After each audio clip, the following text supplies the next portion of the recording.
In the great sweep of history, nations rise, and sometimes they begin to unravel. What we are witnessing now, slowly and unmistakably, is a transformation long in the making. The collapse of Israel, not through the roar of a single event, but the tremors of multiple cracks spreading beneath its foundations, has officially begun. It begins within. Political unrest, once episodic, has become a drumbeat in Israeli society. Streets fill with chants of protest, not against a foreign invader, but against their own leaders. Judicial reforms once intended to protect governance now divide the nation at its core. The very idea of what Israel is, and should be, is no longer agreed upon, even among its own people. In recent months, the myth of military invincibility has been pierced. Sophisticated air defense systems, once seen as shields of divine protection, are now overwhelmed by barrages of rockets, precision drones, and coordinated incursions. Battles on multiple fronts are no longer rare, they are expected. The sense of security once felt from Haifa to Eilat is now fragile. Externally, Israel's alliances are straining. Traditional supporters in the West voice discomfort. Once vocal allies now offer only whispers. Their diplomats are growing colder, economic support wanes, cultural boycotts rise.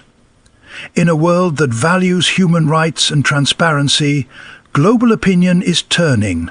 And when the outside world turns, isolation tightens. At the heart of Israel's survival has always been its intellect, its innovation. But even this engine shows signs of stalling. Startups are moving abroad. Investors are pausing. Scientists, students, and technologists, the minds that built a digital nation from desert, are quietly packing their bags, looking for stability elsewhere. A brain drain is not loud, but it is lethal. More than borders and bombs, however, it is the human threads that seem to fray the most. Between ultra-Orthodox and secular, between Arab and Jew, between Zionist and critic, trust is fading. Coexistence, already fragile, is cracking. A nation divided internally cannot stand indefinitely, no matter how tall its walls or loud its rhetoric. Beyond its borders, the pressure mounts. Resistance is no longer fragmented. It is coordinated, funded, and ideologically united.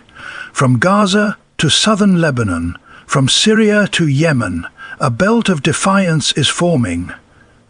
These are not isolated groups, they are a movement, determined and growing bolder with every sign of Israeli vulnerability. And so, in the soft erosion of unity, in the dimming trust of allies, and in the steady beat of resistance from without and within, the evidence is all around us. Not dramatic, but decisive. Israel's collapse is not a single moment. It is a process, and it has already begun. The first keynote focuses on internal political fragmentation, a process that has significantly contributed to the instability within Israel.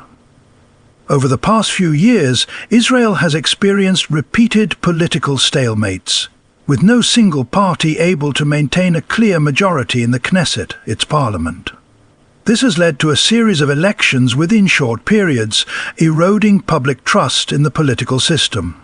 Coalition governments formed out of necessity rather than shared vision have struggled to maintain cohesion, often collapsing under ideological contradictions. The most notable friction has been between nationalist religious factions and centrist or liberal elements, which has deepened existing societal division. The recent judicial overhaul efforts have ignited mass protests and brought to the surface a civil divide that has long been simmering.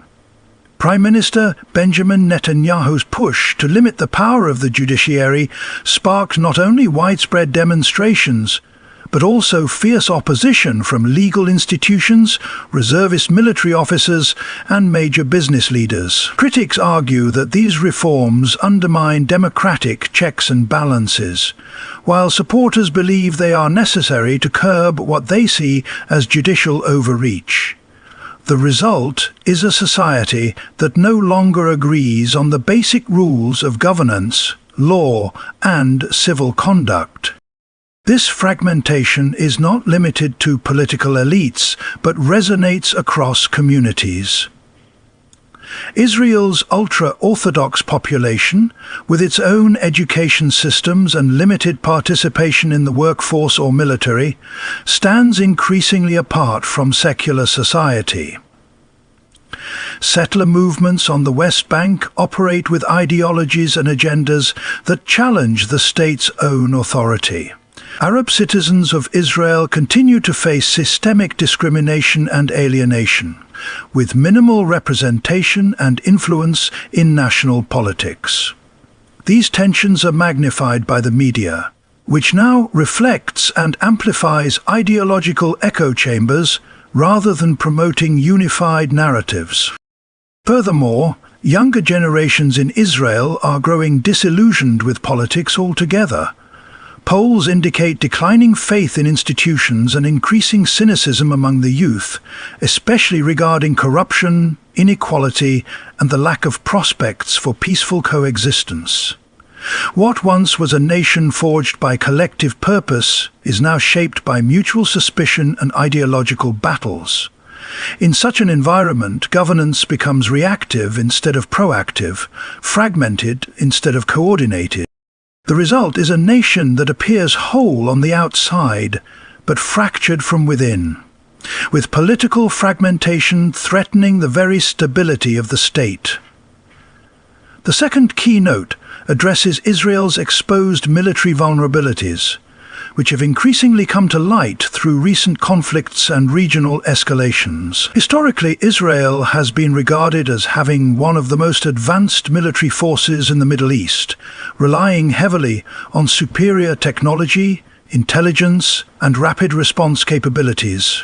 Systems such as the Iron Dome, David Sling, and the Arrow missile defense network were believed to be impenetrable layers protecting Israeli territory from enemy rockets and missiles. However, recent attacks have started to reveal cracks in this perception of invincibility. The October 7th attack by Hamas was a pivotal moment that shook national and international confidence in Israeli military intelligence.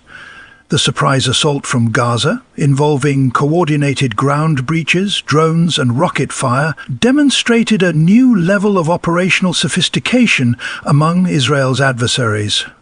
It also indicated that the Israeli defense forces were unprepared for unconventional and multi-pronged offensives launched under the radar. The lapse in response time and the subsequent chaos it created show that Israel's defenses, once viewed as preemptive and omniscient, could be bypassed or overwhelmed under the right circumstances. Simultaneously, Israel faces rising threats from its northern border with Lebanon, where Hezbollah has grown in strength and military capability. Equipped with precision-guided missiles and increasingly sophisticated weaponry, Hezbollah poses a serious threat not only to Israel's northern cities, but to strategic infrastructure, including airports, water facilities, and energy centers. These weapons are dispersed across civilian areas, making them harder to target and neutralize. This has forced Israel into a defensive posture, unable to engage fully without risking international backlash or civilian casualties. Moreover, the emergence of drone warfare has significantly challenged Israel's conventional defense systems. Mass swarms of low-cost, high-impact drones have occasionally overwhelmed radar detection and response systems. Iran's support to proxies across the region has amplified these capabilities, allowing non-state actors to carry out increasingly complex and damaging operations with fewer resources. These asymmetrical tactics reduce Israel's technological edge and force a shift in its military doctrine, which traditionally relies on air superiority and rapid retaliatory strikes. The cumulative effect of these developments is a visible erosion of deterrence. Adversaries who once feared overwhelming Israeli retaliation now test its limits with growing frequency. From the skies of Gaza to the hills of Lebanon and the desert corridors of Syria, Israel finds itself defending on multiple fronts, often reacting rather than preventing, and revealing that its military dominance is no longer absolute. The third keynote focuses on Israel's growing international isolation, a trend that has accelerated in recent years due to shifts in global perception, changes in foreign policy dynamics, and heightened scrutiny over domestic and regional policies. For decades, Israel maintained strong diplomatic, military and economic ties with Western powers, especially the United States and members of the European Union. These alliances were built on shared strategic interests, democratic values, and a mutual commitment to security in a volatile region. However, a steady erosion of these relationships is becoming increasingly apparent, as both public opinion and official foreign policy in allied nations begin to shift. One major factor contributing to Israel's isolation is the intensification of its conflict with the Palestinians, particularly during military operations in Gaza. International reactions to civilian casualties, destruction of infrastructure, and perceived disproportionate use of force have turned public sentiment sharply against Israel in many countries. Human rights organizations, including prominent Western-based ones, have accused Israel of violating international laws, and their reports have found traction with global audiences, influencing both grassroots activism and political discourse in parliaments and congresses. Judicial reforms proposed by Israel's government have also raised red flags abroad, especially among allies who value democratic norms and the rule of law. The perception that Israel is moving toward authoritarianism or diminishing the independence of its judiciary has unsettled long-standing partners who view democratic alignment as central to bilateral cooperation. This unease is amplified by political polarization and the presence of far-right elements within the Israeli government, which are often at odds with liberal democratic standards espoused by countries in Europe and North America. On the diplomatic front, several countries have begun to re-evaluate or cool their engagement with Israel. Some have postponed military deals, reduced diplomatic exchanges, or abstained from supporting Israel in international forums. At the United Nations, resolutions critical of Israel's actions are gaining more widespread support, while resistance to them from Western allies is weakening. Additionally, the normalization agreements through the Abraham Accords, once hailed as a breakthrough, have failed to expand significantly or solidify regional acceptance, particularly after renewed violence in the West Bank and Gaza. These developments, taken together, reflect a broader trend of Israel losing its traditional moral and political high ground. It is becoming increasingly isolated not through formal sanctions or open hostilities, but through subtle diplomatic distancing, global media criticism, and a changing narrative that questions the legitimacy of its actions and policies on the world stage. The fourth key note centers on the economic disruption and brain drain that are undermining Israel's long-term stability. Once celebrated as the start-up nation, Israel built a global reputation for its vibrant tech ecosystem, innovation in cybersecurity, medical technology, and artificial intelligence. Its economy thrived on the back of highly educated human capital, significant foreign direct investment, and deep integration with Western markets. However, the political turmoil, social unrest, and growing security threats have begun to erode the confidence of investors and the commitment of Israel's own brightest minds. The political instability marked by frequent elections, controversial judicial reforms, and internal division has directly impacted investor confidence. Major venture capital firms and multinational corporations that previously poured funds into Israel's tech sector are now expressing caution. Some have paused funding, while others have moved operations or reallocated resources to more stable environments. This economic hesitation is not just theoretical. Stock market dips, currency fluctuations, and declining foreign investment are now measurable indicators of shrinking financial trust. At the same time, many of Israel's most talented individuals in science, technology, and academia are seeking opportunities abroad. This brain drain, driven by disillusionment with government policies and fear for the future, is depriving the nation of the very people who have sustained its economic engine. Young professionals are increasingly looking to the United States, Canada, Germany, and other destinations that offer political stability, academic freedom, and greater personal security. This trend has been accelerating, especially since the outbreak of internal civil protests and concerns over democratic backsliding. In addition, military conflicts and security concerns have added to economic uncertainty. Tourism, a key revenue source, has been disrupted by repeated escalations in violence. Trade routes face potential threats from regional hostilities. Insurance costs for businesses and real estate have risen, reflecting a perceived risk premium. Companies that once saw Tel Aviv as a safe base of operations now explore alternatives in Europe and Asia. Moreover, economic inequality within Israel has deepened. While parts of the high-tech sector remain profitable, many citizens face rising living costs, wage stagnation, and housing shortages. This creates further dissatisfaction, especially among the younger generation, and fuels a desire to leave the country in search of better prospects. These economic disruptions, combined with the outward migration of intellectual talent, indicate a weakening of Israel's foundational strengths and raise questions about the long-term sustainability of its economic model.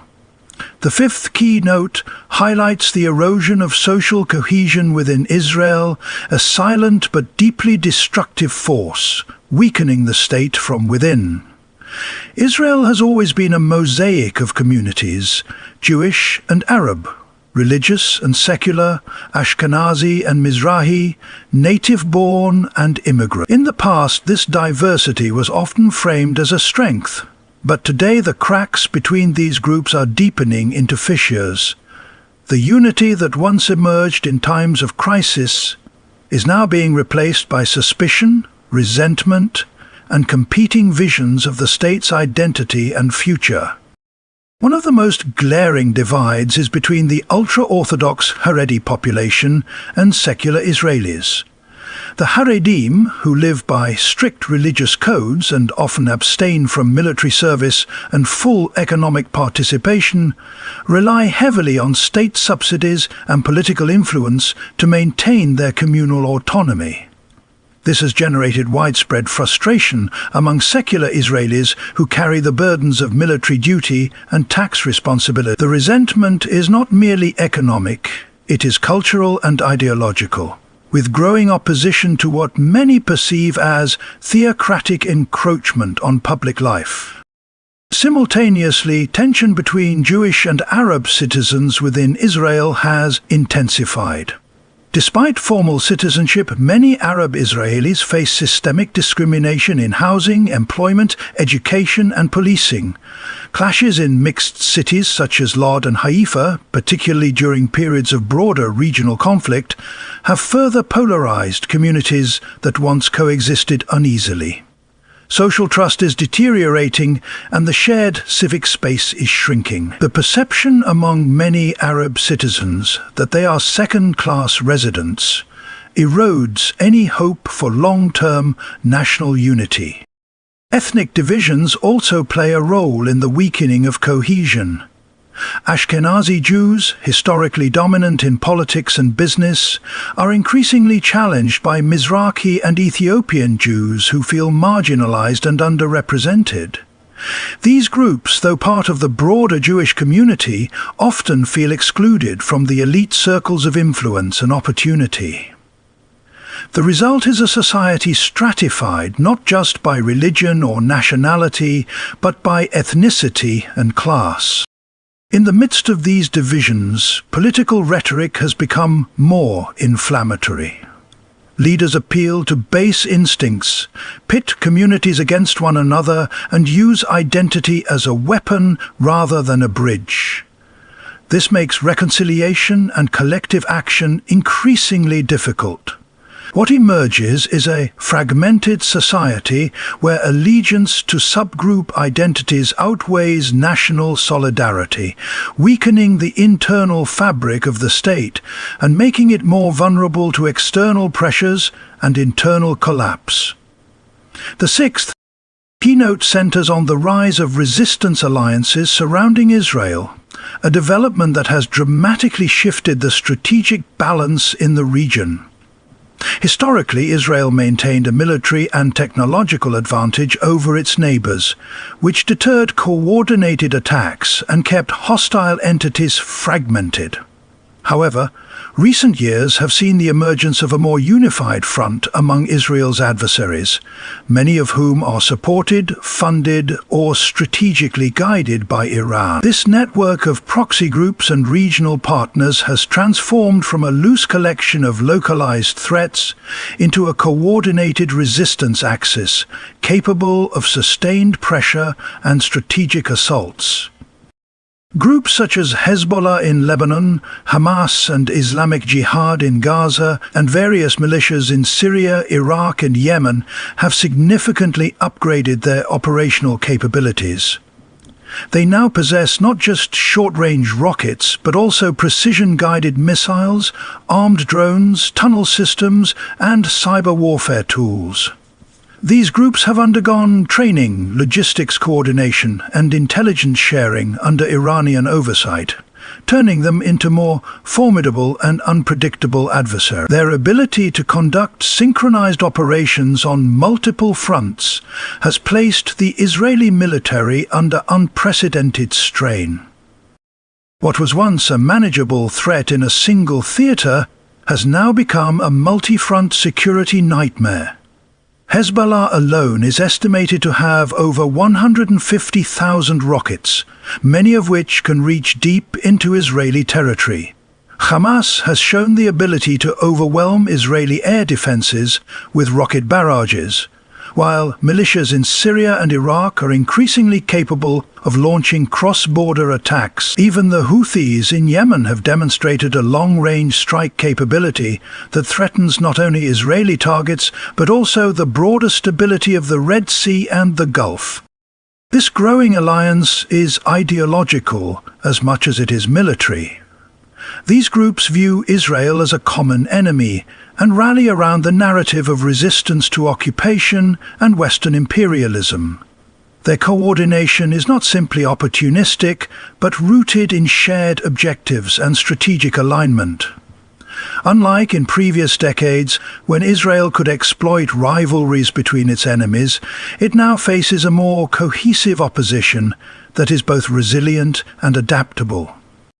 These resistance alliances operate with the understanding that they do not need to defeat Israel in conventional war, but rather aim to wear it down over time, destabilize its economy, divide its society, and undermine its deterrence credibility. This persistent and decentralized form of warfare presents a complex and enduring challenge that Israel has yet to fully counter, signaling a fundamental shift in the region's strategic dynamics.